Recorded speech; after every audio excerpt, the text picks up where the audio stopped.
Dear God, thank you that you're God of healing, that you're God of company and companionship.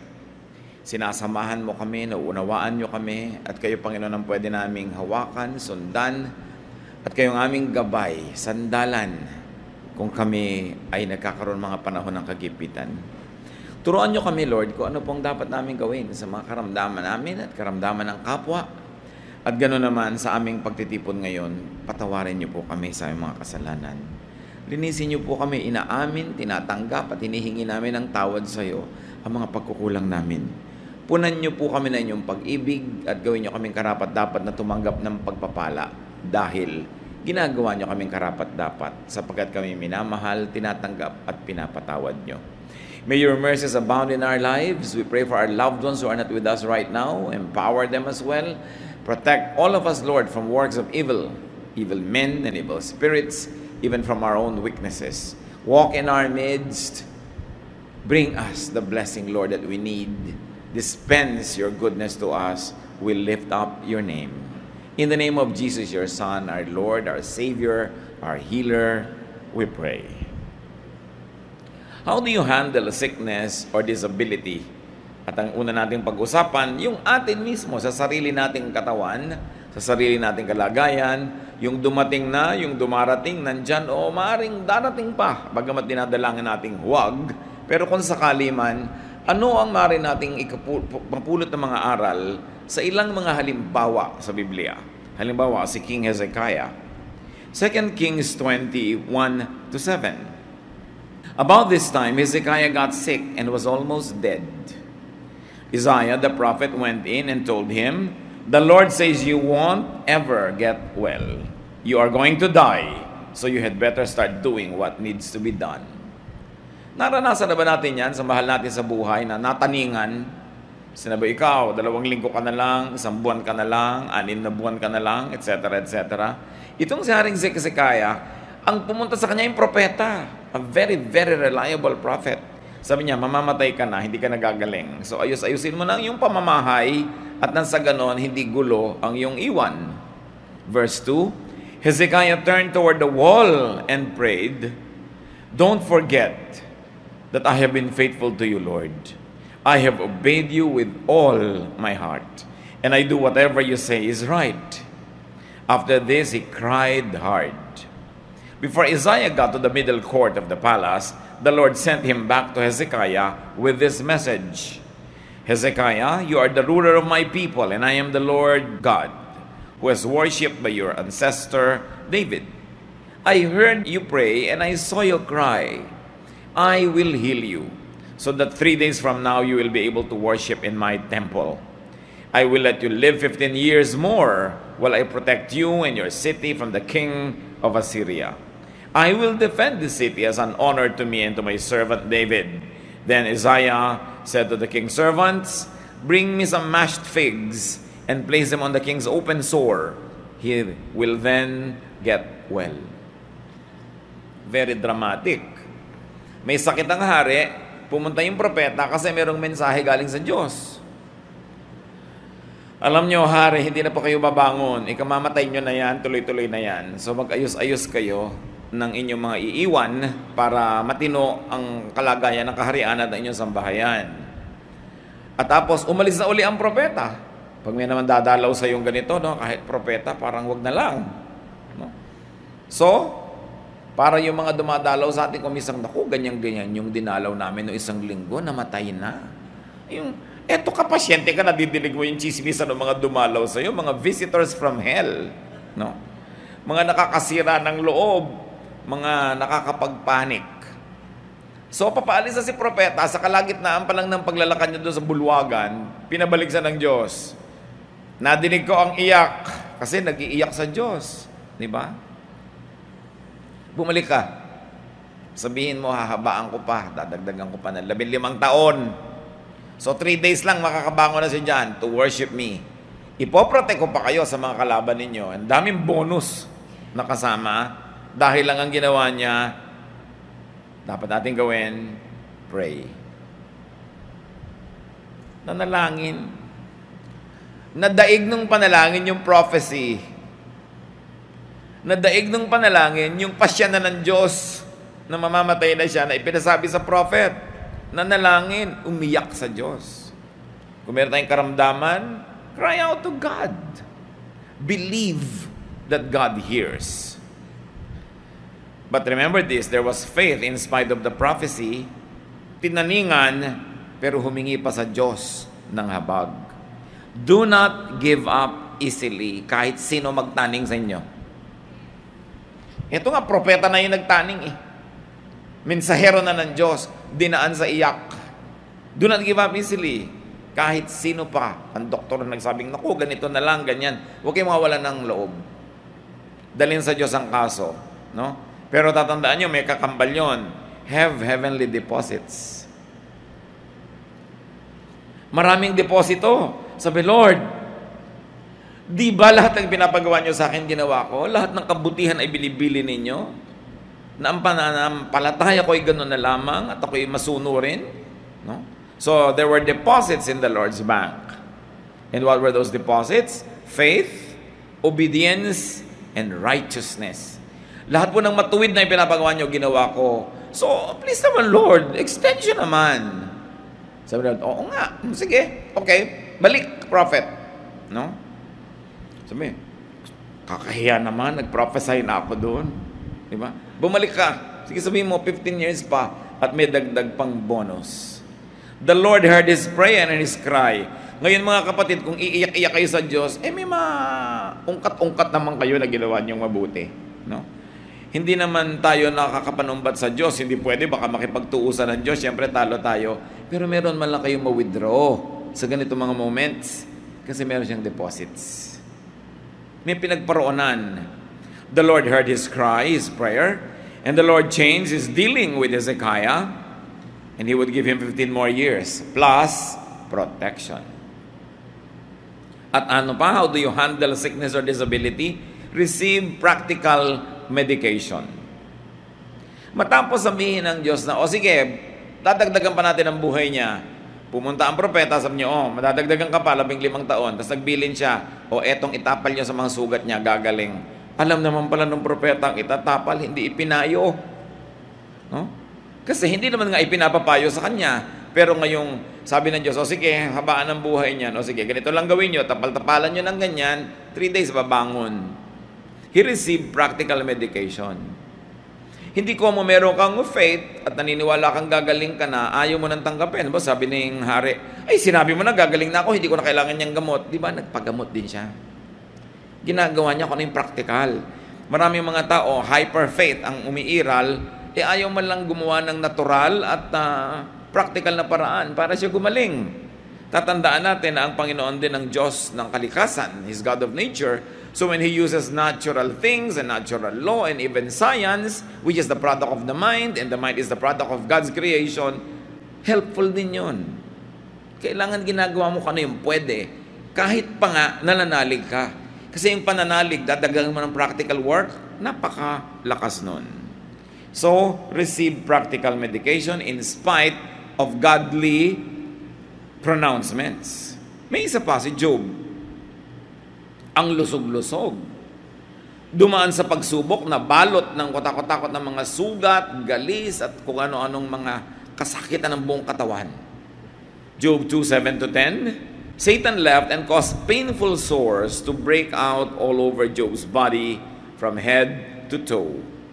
Then Job sat on the ash heap to show his sorrow. And while he was scraping his sores with a broken piece of pottery, his wife asked, "Why do you still trust God? Why don't you curse Him and die?" Job replied, "Don't talk like a fool. If we accept blessings from God, we must accept trouble as well." In all that happened, Job never once said anything against God. Ito naman si Job, ang pagkakasakit niya talagang made in heaven. Pagsubok. O tulad naman ng prophet na ang sabi, mamamatay ka na, sabi naman itong asawa, kamot ka ng kamot dyan, kaskas ka ng kaskas sa mga galis mo. Sumpain mo na nga ang Diyos, tapos mamatay ka na. Wala nang pag-asa yan. Sige, pareho na naman nakakasira ng loob. No? At sabi ni Job, huwag kang magsalita ng ganyan na para walang utak. Ang dami nating natanggap na blessing sa Diyos. Buong puso nating tinanggap. Ngayon, ito binibigay. Ayaw mong tanggapin. Pag Diyos ang nagbigay, tanggapin. At hindi daw nagkasala si Job, ni nanisi o nanumbat sa Diyos. Now, how do you handle sickness and disability? According to Job, do not let people discourage you. Kahit ano pa sabihin nila, may relasyon ka sa Diyos, may pananalig ka, kahit hinuhusgahan ka ng tao, sinisira ang loob mo, huwag kang magpapadala. Especially, tulad nga na sinasabi natin, mga visitors from hell. Tulad na itong asawa na to. Sa halip na makatulong, sinabi pa, sumpain man lang ang Diyos. Ang lansa-lansa mo, nilalangaw-langaw ka dyan, mamatay ka na. Saan ka naman nakakita ng ganong asawa? Meron kaya ditong ganon? Di ba? Yung hirap na yung asawa, sinusumbatan pa, ninanag pa. No? Do not let people weaken your faith. Nung inubos si Satanas sa mga mahal sa buhay nitong si Job, lamatay lahat ng anak, kaya naman pala itinira tong asawa, kakampi niya. No? Kasama niya magpapahirap kay Job. Nagtataka ka, namatay lahat yung buong pamilya, yung asawa na tira. Yung pala kakampi ni Taning. Do not let people drive you away from God.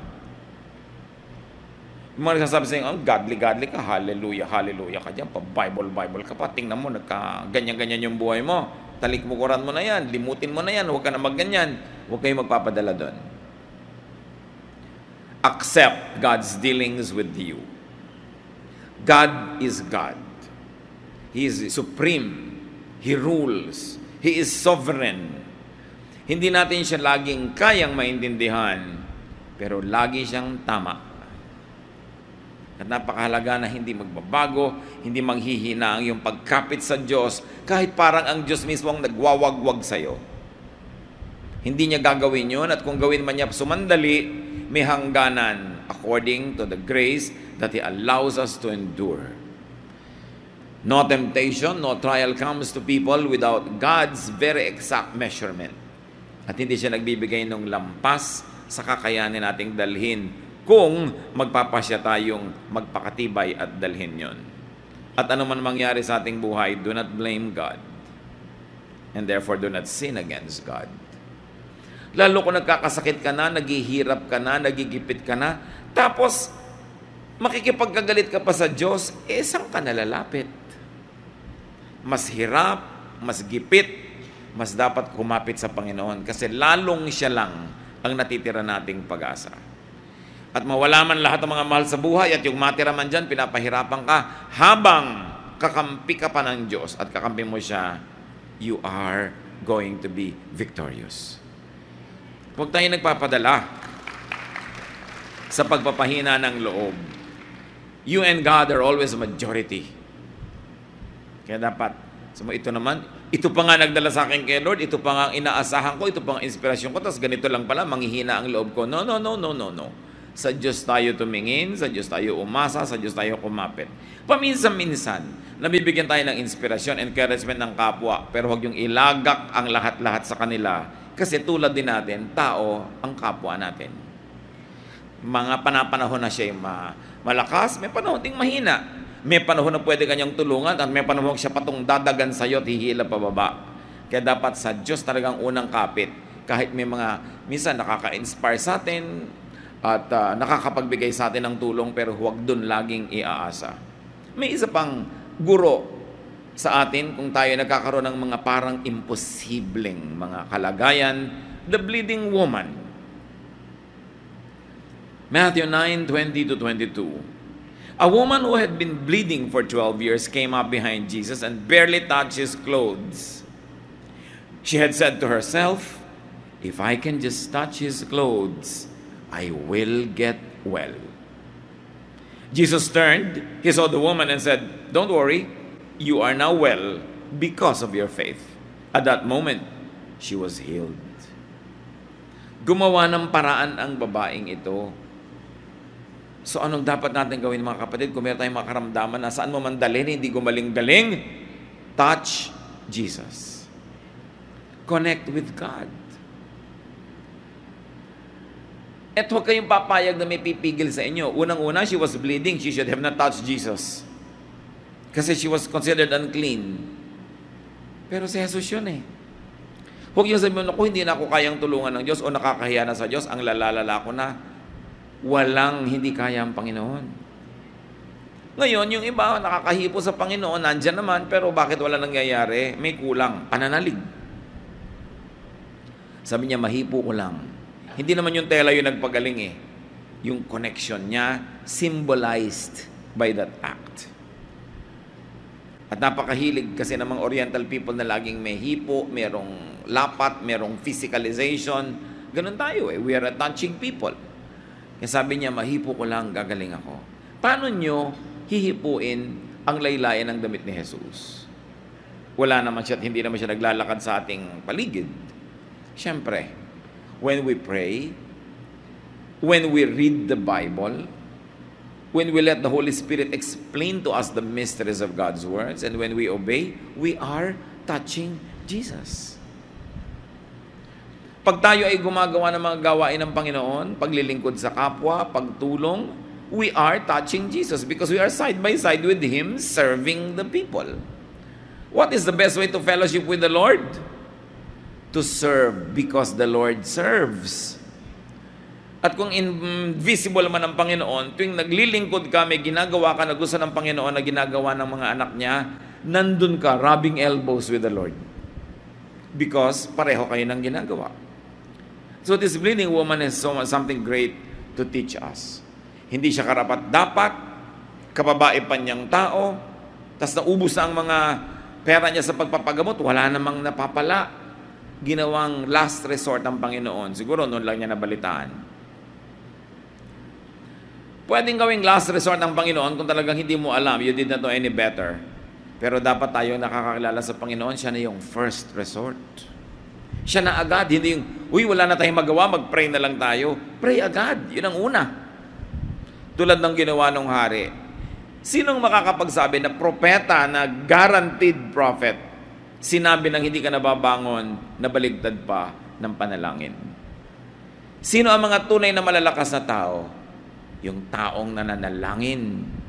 Sino ang tunay na mga makakapagpabago ng kalagayan niya, ng kapaligiran ng mundo? Yung taong may pananalig at nananalangin. Because prayer is very appealing to God. Hindi pinapaliwanag sa atin, pero hindi ma-resist ng Lord na makinig sa prayer. At nakikinig siya. Kung ang Panginoon ay laging nakikinig sa prayer, gaano naman tayo kadalas manalangin? Yung iba ang tamad pa, lagi nagpapapray sa iba. Text ng text, ipag-pray mo ko. Teka, ikaw ba nagpe-pray sa sarili mo? Papray ka ng papray. Diba? Kasi yung prayer, hindi ka lang humihingi sa Diyos, nakikipag-fellowship ka. At mahilig makipag-fellowship ang Diyos sa atin. Do what you can to connect with God. Sometimes you connect with God through singing. Pag kumakanta ka, talagang nakokonect yung spirit mo sa Panginoon. Hindi ba may parang halos himalayang musika? Kumakanta ka, lalo dinidibdib mo, may nangyayari sa'yo. Para kulang na lang umangat ka sa lupa dahil talagang nalilift up ka. So you get connected. When you read the Word of God, you get connected. When you meditate, you get connected. When you do Christ's work, you get connected. So believe in the Lord and believe in miracles. Sabi ng babae, mahipo ko lang. Naniniwala, walang kaduda-duda. Naganap. Kahit walang permiso ng Panginoon, nangyari. Kasi ang kapangyarihan ng Diyos, available, open to all. Hindi mo na kailangan lagi ipagpaalam. Dahil alam na natin ang kalooban niya, yung mabuti para sa atin. Si Saul, isang hari na who fell out of grace. Dati siya yung uso sa blessing ng Diyos. Tapos marami siyang pinaggagawa na wala yung blessing sa kanya. At hindi lang yon, nagkaroon siya ng grave and deep depression. Maraming mga psychiatrists at mga clinical counselors, ang basa nila sa nangyari kay Saul, it was what? Deep depression. Yun nangyari sa kanya. 1 Samuel 16:14 to 23. Ngayon, hindi na to sakit ng katawan, sakit ng isip at damdamin. The Spirit of the Lord had left Saul, and an evil spirit from the Lord was terrifying him. It's an evil spirit from God that's frightening you. Saul's official told him. Galing nila na diagnose sila, yung pinanggagalingan ng problema niya. Hindi siya makatulog, siya balisang-balisa, laging ninenervyos, natatakot, nagkakaroon siya ng mga phobia, pinagpapawisan ng malamig, hindi makatulog sa gabi, akala mo laging may nagpapahirap sa kanyang kalooban, binabangungot, lahat ng mga hirap na yan. Sabi niya, may masamang espiritu na pinayagan ng Diyos, nangat-ngatin niyang mga utak mo, no? Torturing you. Your Majesty, verse 16, let us go and look for someone who is good at playing the harp. He can play for you whenever the evil spirit from God bothers you, and you will feel better. All right, Saul answered, find me someone who is good at playing the harp and bring him here. A man named Jesse who lives in Bethlehem has a son who can play the harp, one official said. He's a brave warrior. He's good looking. He can speak well, and the Lord is with him. Saul sent a message to Jesse, tell your son David to leave your sheep and come here to me. David went to Saul and started working for him. Saul liked him so much that he put David in charge of carrying his weapons. Not long after this, Saul sent another message to Jesse. I really like David. Please let him stay with me. Whenever the evil spirit from God bothered Saul, David would play his harp.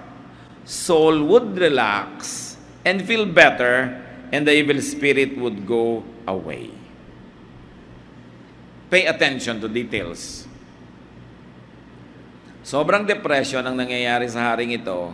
Ang payo sa kanya, spiritual ang problema mo, or mental, or emotional. In other words, it's not a physical sickness. Ang kailangan mo, may mag-minister sa iyong spirito. Sabi ng mga tao. Kailangan makahanap tayo ng magaling na musician. At pagka nagkakaganyan-ganyan ka, naririndi, natatakot, na stress, tutugtog siya. Marerelax ka. At pag narelax ka, lalayas ang masamang espiritu. At sabi nga ni Saul, sige, humanap. Nakita si David. Sabi, nakita na namin. Matapang. Siyempre, pag mahina loob mo, kailangan mo kasama buo loob. No? Yung sabi, ka matakot dyan, ganyan lang. Yan, kaya natin yan with the Lord's help. Sabi, matapang, good looking. Alam niyo yung kagandahan, kung minsan minamaliit ng mga Kristiyano, di ba? Akala mo naman ayaw nilang gumanda. No? Pero, hindi lang pala talaga maganda, kaya binabaliwala na lang yung kagandahan. May ministry ang kagandahan.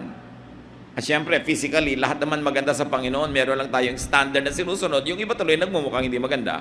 Pero sabi, ito magandang lalaki. At masarap magsalita ito, masarap pakinggan. He speaks well. At higit sa lahat, kinakasihan siya ng Espiritu ng Diyos. Kita niyo yung mga qualification na pwedeng tumulong doon sa nababagabag.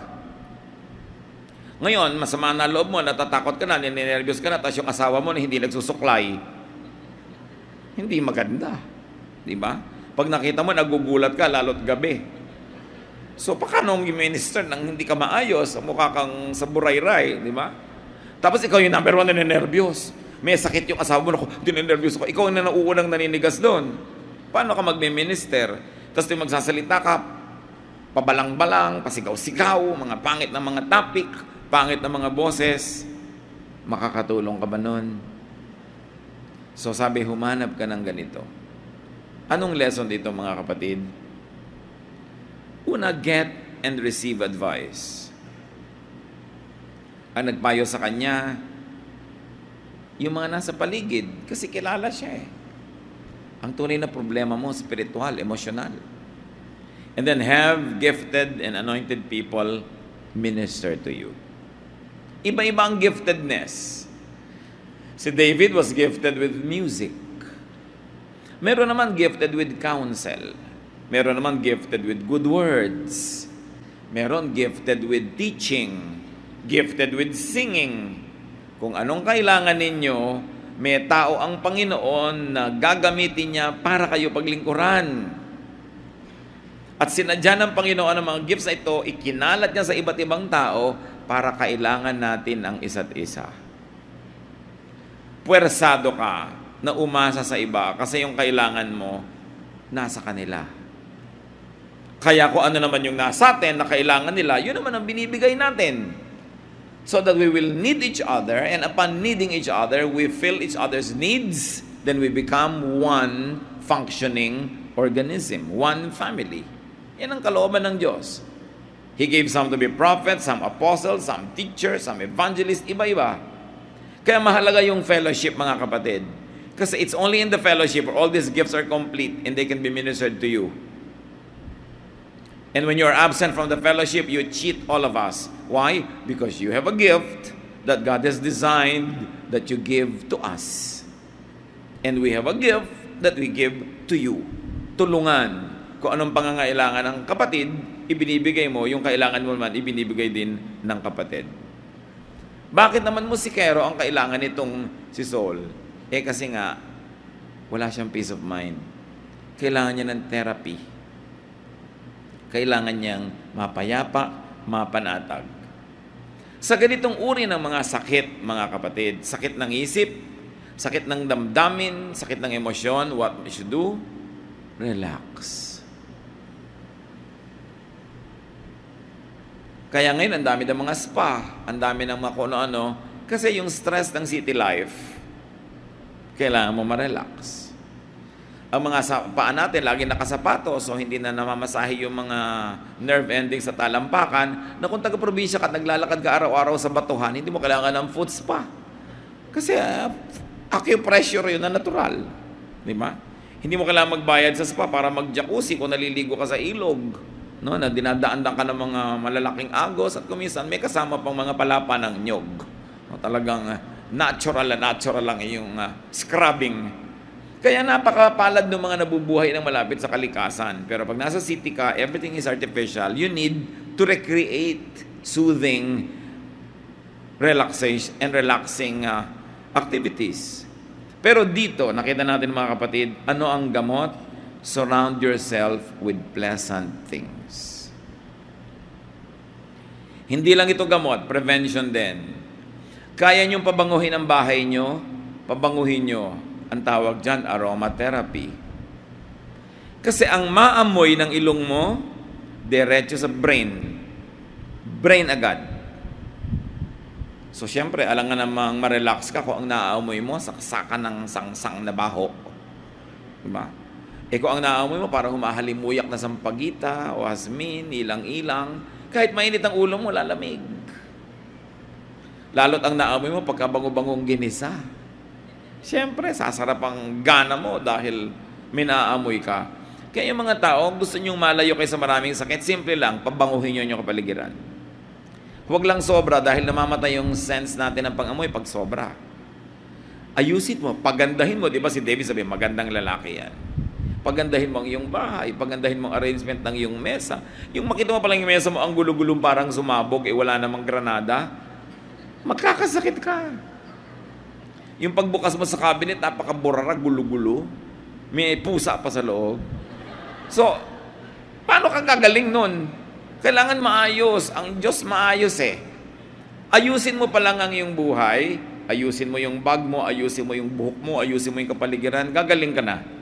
Yun ang pinayo, hindi naman kung ano nung mga mahirap gawin eh. Tugtog lang. Kasi, bantayan nyo yung sabi sa verse, then you will rest, and after you have rested, the evil spirit will leave you. Hindi, the evil spirit will leave you, then you can rest. No, rest, and the evil spirit will leave you. Kailangan ipinapahinga natin ang ating isip, ang ating katawan, sapagkat yung pagod na isip at pagod na katawan, playground yan ng mga impacto. Pag lagi kang aligaga, lagi kang nagmamadali, lagi kang nagrarush, laging pagod na pagod, kakasakit ka. Mainit ang ulo mo, lagi kang galit. Kaya sabi, learn to relax. On the seventh day, God rested. Diyos nga, nagre-rest. Pero alam niyo yung rest ng Panginoon, hindi naman yung natulog na lang siyang ganon. Kasi ginawa niya yung kanyang creation on the seventh day, in-appreciate niya. So may gagawin ka, appreciatein mo ngayon. May niluto ka, kakainin mo ngayon. Meron ka nilabhan, pinladya, isusuot mo ngayon. Kailangan pakinabangan mo because beauty ministers. God is God of beauty. And when we say beauty, we don't mean a certain standard of what is physically beautiful in a person's body. Alam niyo yung beauty, basta may harmony, may balance. Beautiful yun. Maghahain ka nilang, tuyo lang yung ulam mo, may kamatis, lagyan mo ng floral formation. Hindi basta mo lang itinambak doon, itong tuyo. Diba? Wala ka art-art. Kailangan masaya, maganda. Find comfort, find therapy, and find beauty. Ngayon, mga kapatid, dapat tayo yon, yung parang si David. Pag tinitingnan ka ng tao na i-inspire, kasi maganda kang tingnan. No? Hindi nagmamantika ang mukha mo. Yung pinapahit-pahiran mo man lang ng kung ano yan para mukha kang bagong pahinga kahit pagod. Yung hindi pagka naamoy ka, talagang hindi na siya hihinga, di bali nang masuffocate. Huwag ka na lang maamoy. So, we minister to people. Yung paglilinis mo sa katawan mo, sa environment mo, ministry yan. Hindi lang yung pagkanta sa choir o pagpipreach ang ministry. When you enable people to rest and find beauty and inspiration, that is a very special ministry. Importante, lalo kung kayo asawa, di ba? Yung magmi-minister ka, syempre, magagargle ka man lang. Hindi yung, alam nyo yung mga diwata sa Ilog Cosito na nakamamatay ang baho ng hininga sa Florante at Laura. So, kailangan hindi ka ganun. Lalo't meron kang kapartner sa buhay. Marami kasi mga kapatid, pagka matagal na mag-asawa, hindi na talaga, walang ka-hygiene. No? Yung nakahiga, kain ng kain, makakatulog na lang. My goodness, can you imagine kung anong amoy niya mamayang alas 4 ng umaga? Tapos good morning sa'yo, talikod ka naman ng talikod. Sumasama naman ng loob. So kailangan minister through beauty. When sick or disabled, do this. Get these things. And when ministering to the sick or to the disabled, provide this. At may isang mahalaga dito, whether or not you are the caregiver or you are the one being taken care of, put your house in order. Yan ang 10. Put your house in order. Always. Napakahirap nung may sakit ka, tapos may ipinapakuha kang gamot sa kasama mo sa bahay, hindi niya malaman kung nasaan dahil ang gulo. O kaya nag-aagaw buhay ka, hindi pa malinaw sa mga tagapagmana mo kung sino ang mamana nito at noon. May bank account ka, hindi alam ng mga mahal mo sa buhay kung nasaan, anong number. Nakakadagdag sa stress mo yon. Kaya ang sabi ng propeta, mamamatay ka na, put your house in order. Huwag kang bigla mamatay, ayusin mo yan, parang iiwan mo maganda. Nakakadagdag ng ating dalahin sa loob kung hindi malinaw ang mga bagay-bagay. So put your house in order. Do your best, pray your best, and leave everything up to God. Aming Diyos. Salamat dahil meron kaming pwedeng lapitan. May mga mahal kami sa buhay, may mga espesyalista, may mga doktor. But above all, nandyan po kayo. Dalangin namin, Panginoon, yung kapangyarihan nyo, lumukob sa amin, pagalingin nyo po kami sa aming mga karamdaman. Mga kapatid, magsayuko tayong taimtim sa Panginoon. Sino man ang may karamdamang mabigat, ilapit nyo ngayon, humingi tayo sa Panginoon ng kagalingan. Yung Diyos ni Hezekiah, Diyos din natin. Yung Diyos ni Job, Diyos natin. Ang Panginoong Yesus, the same yesterday, today, and tomorrow. Sa ilang saglit ng katahimikan, manalangin kayo para sa kagalingan ng inyong sariling mga katawan. Sa susunod, ipapanalangin naman natin ang mga mahal natin sa buhay. Pero ngayon, I'd like you to pray for yourself. Kung ano ang inyong karamdaman, lalo't mabigat ito, ilapit ngayon, ihingi ng himala sa Panginoon.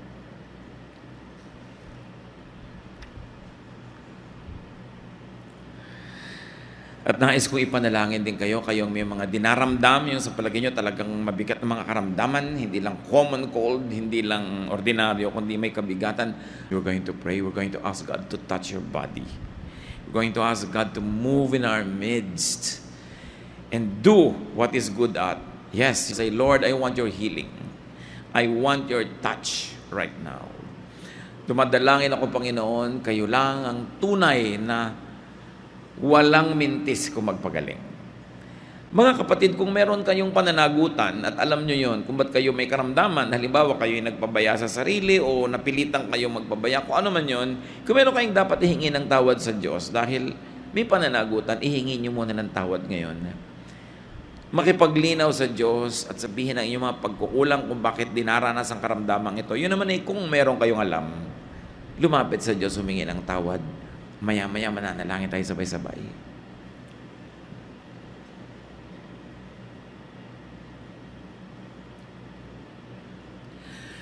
Ama namin sa langit, kayo na nakakaalam ng kalagayan ng bawat katawan namin. Kayo na hindi namin pwedeng paglihiman kung paano kami nag-alaga o nagpabaya sa mga katawan namin. Kung meron kami mga pagkukulang na alam, Panginoon, patawarin niyo po kami. At maging mga hindi namin alam, nagkulang pala kami sa aming mga sariling katawan, patawarin niyo rin kami. Ang tapos ay tapos na, hindi na namin maibalik, humihingi kami, Panginoon, ng pagpapagaling niyo. Na yung pagkukulang namin sa mga sarili naming katawan, kayo po ang magpuno. At ngayon wala kaming alinlangan, Panginoon, naririnig niyo kami, at wala kaming alinlangan sa iyong kapangyarihan, loobin mo na gumaling ang bawat isang lumalapit ngayon. Hipuin mo ang kahuli-huli ang himay-may na aming laman, ang kaloob-looban ng aming katawan, maging ang labas. Hipuin mo kami, Panginoon, at kami biyayaan ninyo ng kapangyarihang gumaling. Patawarin nyo kami sa aming mga pagkukulang, punuin nyo kami ng inyong kapangyarihan, at palakasin nyo kami. Panginoon, nawa, sa pagpapagaling nyo, sa inyong pagtuturo sa amin kung paano lubos nagagaling, doon sa mga ang paggaling ay dahan-dahan, at doon naman sa mga biglaan yung pinapagaling ngayon, Panginoon, sa aming lahat, iba't ibang kaso, turuan mo kami, tulad ng ginawa ni Hezekiah, matapos gumaling, sumamba. Nang kauna-unahan niyang inasikaso, pagbangon mula sa kanyang banig ng karamdaman, ay sumamba. Ituro mo sa amin, Panginoon, ang lakas namin magamit sa pagsamba sa inyo, unang-una, sa paglilingkod sa inyo at sa aming kapwa, at upang tamasahin din namin ang magagandang bagay na niloloob mong malasap namin sa pahiram na buhay na ito. Ituro mo sa mga kapatid na ito, Panginoon, kung saan kukuha ng mga lunas, kung saan kukuha ng mga David na makaka-minister sa kanila, kung saan at papaano magre-relax at nang sa ganon, ang katawan iwan ng mga masasamang espiritu na ayaw naman sa amin kung kami relax. Gustong-gusto ng mga espiritong ito na kami ay mga aligaga at mga lito at mga nagmamadali. So ituro mo sa amin, Lord, to pace ourselves, to relax in the right moments, so we will not be breeding ground for evil spirits. At nawa, Panginoon, sa pagpapagaling niyo sa amin, mabigyan namin ng kaluwalhatian kayo sa aming lakas.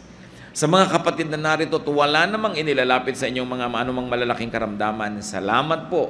At nawa, bukod sa mga hindi namin alam, ay talagang napakalakas ng aming mga katawan.